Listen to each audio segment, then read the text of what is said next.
Hello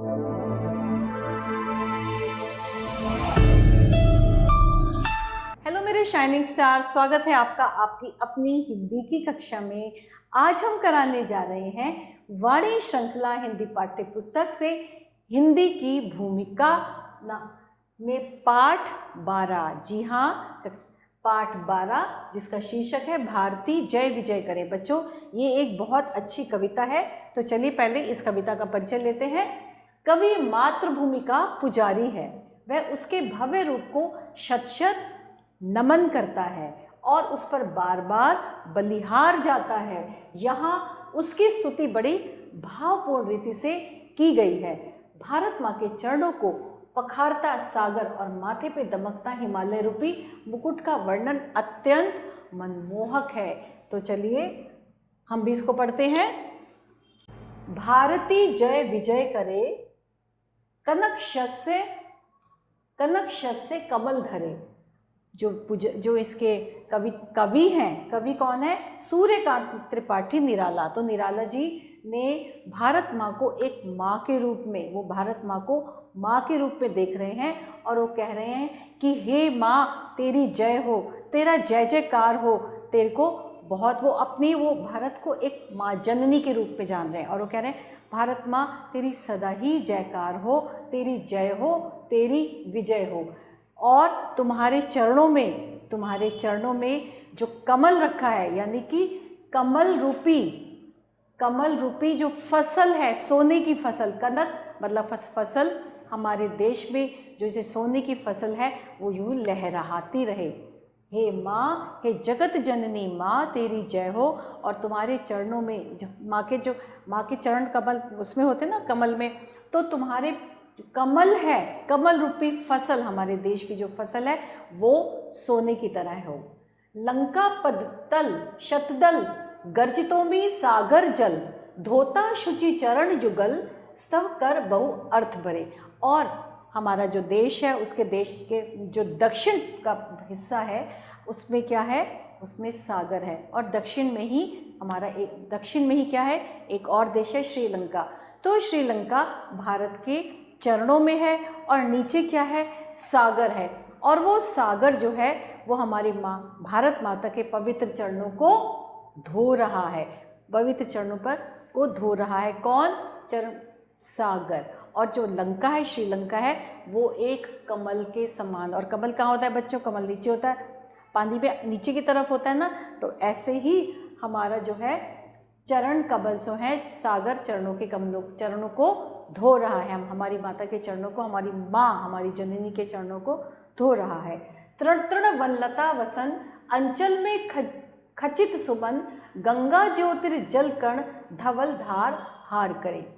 इसमें क्या कह रहे हैं कि जो हमारा देश है हरियाली से भरा हुआ है, हरे भरे जंगल हैं। तो कवि का कहना है, बताते हैं, कवि निराला जी का कहना है कि माँ ने साड़ी पहनी हुई है और माँ की साड़ी का जो आंचल है, उस आंचल में क्या ये भी रूपक अलंकार है। इसमें भी उन्होंने माँ के आंचल में लहलहाते खेत हैं, यानी कि हमारे देश में हरियाली खेत हैं, हरियाली है, चारों ओर पेड़ पौधे वनस्पति फूल फल पत्ते हैं। तो ये एक तरह से माँ का आंचल है। हमारा देश जो है, माँ ने जो जननी है हमारी, उसका जो आंचल है वो ऐसे ही हरा भरा रहे, हरियाली रहे। और इतने सारे वहाँ पे जो है सारे पूरा हमारा देश में हरियाली रहे। और हमारी माँ के जो गला है उसमें क्या है? माँ गंगा। तो कवि जो है वो कहते हैं माँ गंगा जो है वो माँ गंगा की तरह उन्होंने हार पहना हुआ है। और बच्चों, गंगा जो है वो कैसे है? सफ़ेद मोती की तरह उसके जो है गले में वो माँ गंगा का हार जो है वो मोती की तरह, सफ़ेद मोती की तरह माँ पहने हुए है। मुकुट शुभ्र हिम तुषार, प्राण प्रणव होंकार। और उत्तर में क्या है? सब जानते हैं, उत्तर में हिमालय पर्वत है। तो कवि कहते हैं, और माँ के सिर पर जो मुकुट है हिमालय की तरह, वो मुकुट है हिमालय पर्वत, जो कि कैसा है? सफ़ेद, बर्फ़ की तरह सफ़ेद माँ के ऊपर मुकुट है। और जो है ओंकार ध्वनि की, और जो ओंकार की जो ध्वनि है वो पूरे देश में गूंज रही है। ध्वनित दिशाएं उदार शतमुख शरतव शतरव मुखरे, और हमारे जो ओंकार की ध्वनि है सारी दिशाओं में गूंज रही है। सैकड़ों जो मुख हैं वो ओंकार की ध्वनि कर रहे हैं, जो कि हमारे देश में गूंज रहा है, वेदों का मंत्र गूंज रहा है। तो ऐसे देश की जो है कवि निराला जी जो है कहते हैं मेरा देश जो है वो जय जयकार से गूंज रहा है। ये ओंकार की ध्वनि जो है ये पूरे देश में गूंज रही है, और सैकड़ों जो मुख हैं वो वेद मंत्रों से सुसज्जित हो रहे हैं, पूरे ब्रह्मांड में गूंज रही है। तो ऐसे हमारे जो देश है, हमारा जो भारत है, इसकी जय जयकार समस्त ब्रह्मांड में हो, ऐसी कवि कहते हैं, कवि कल्पना करते हैं। तो बच्चों अभी आपने समझी हमने इतनी सुंदर कविता को का भावार्थ किया, इसके अर्थ बताए। एक बार मैं इस कविता को फिर से पढ़ती हूँ। भारती जय विजय करे, कनक शस्य कमल धरे। हमारे भारत की जय हो, विजय हो, और जो उसके हाथ में कमल है वो कमल रूपी फसल वह सोने की हो। ये कवि का अपने भारत के लिए है वो मांगते हैं, उनको कहना है। लंका पथचल शतदल, गर्जितों सागर जल, धोता शुचि चरण युगल, स्तव कर बहु अर्थ भरे। यानी कि हमारे देश के दक्षिण में जो श्रीलंका है वो भारत माँ के चरणों के समान है।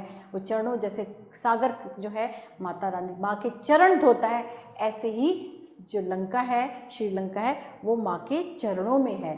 धोता शुचि चरण युगल, स्तव कर बहुत अर्थ। और ये जो सागर जो है, पवित्र सागर की लहरें जो हैं वो माँ के चरणों को धो रही हैं। तृण तृण वन लता वसन, अंचल में खचित सुमन, गंगा ज्योतिर्जलकण धवलधार हरे। और भारत के उत्तर में जो हिमालय पर्वत है वो माँ के मुकुट के समान है, वो माँ के मुकुट के समान है। बर्फ़ का वो जो है, जो माँ के जो है हिमालय पर्वत वो मुकुट के समान है। और माँ ने जो साड़ी पहनी हुई है उसका जो आंचल है, हमारा देश बहुत सारी वनस्पति, खनिज पदार्थ, पेड़ पौधे, फल फूल, हरियाली से भरा हुआ है। तो माँ का आंचल को कवि कहता है, माँ का आंचल पूरे हमारे देश की हरियाली के समान है, रूपक अलंकार है, हरियाली के समान है। और गंगा ज्योतिर्जलकण, और जो है गंगा जो है वो माँ के गले में एक हार के समान है, जिसमें जो सफ़ेद रंग की है उसमें है वो सफ़ेद रंग के, उसमें जो गंगा सफ़ेद रंग की है तो एक उसमें मोती है, वो मोती के समान माँ के गले में गंगा का हार है। मुकुट शुभ्र हिम तुषार, प्राण प्रण ओंकार। और वो एक मुकुट की तरह है, यानी कि बिल्कुल हिमखंड जो है वो माँ के मुकुट की तरह है। और चारों तरफ दिशाओं से किसकी आवाज़ आ रही है? ओंकार की। ब्रह्मांड में ओंकार घूम रहा है। ध्वनित दिशाएं उदार शतमुख शत्रव, बहुमुखी स्वर जो हैं, बहुस्वर जो है, बहुसंख्या में ओंकार की तरफ की कर रहे हैं। और वो सब ये कह रहे हैं कि भारत की जय जयकार हो। तो ये था हमारी आज की कविता का अर्थ। और अब हम चल रहे हैं नैतिक मूल्य। मातृभूमि के सौंदर्य पर मुग्ध होना देशभक्ति के लिए स्वाभाविक ही है। और कठिन शब्दों के अर्थ। धवल यानी श्वेत, कनक का अर्थ है स्वर्ण, गर्जितों में गरजती लहरें, वसंत का अर्थ है वस्त्र, तुषार का अर्थ है ओस, भारती भारत माता, पदतल पैरों के तले, चरण युगल दोनों पैर, शुभ्र श्वेत, और शुचि का अर्थ हो गया पवित्र। और अब हम क्या करेंगे बच्चों? अब हम कर रहे हैं हमेशा की तरह सही विकल्प पर हम सही का चिन्ह। प्रस्तुत कविता के लेखक हैं सूर्यकांत त्रिपाठी निराला, महादेवी वर्मा, प्रेमचंद, या इसमें से कोई नहीं? प्रेमचंद्र नहीं है, सूर्यकांत त्रिपाठी निराला इस कविता के लेखक थे। कवि किसका पुजारी है? मातृभूमि का, वायु का, आकाश का, या जल का? कवि पुजारी है मातृभूमि का। मातृभूमि के अंचल में है सुमन, कुसुम, कमल या जलद। मातृभूमि के आंचल में है सुमन, फूल। मातृभूमि के माथे पर क्या दमकता है? सूर्य, चंद्रमा, हिमालय, इसमें से कोई नहीं। मातृभूमि के माथे पे चमकता है हिमालय पर्वत। तो हमने हिमालय के आगे सही का निशान लगाया। तो बच्चों अभी हमने करा सही विकल्प पर हमने सही के चिन्ह लगाए। सूर्यकांत त्रिपाठी जो हैं वो सूर्यकांत त्रिपाठी निराला इसके लेखक थे। मातृभूमि कवि किसका पुजारी था? मातृभूमि का।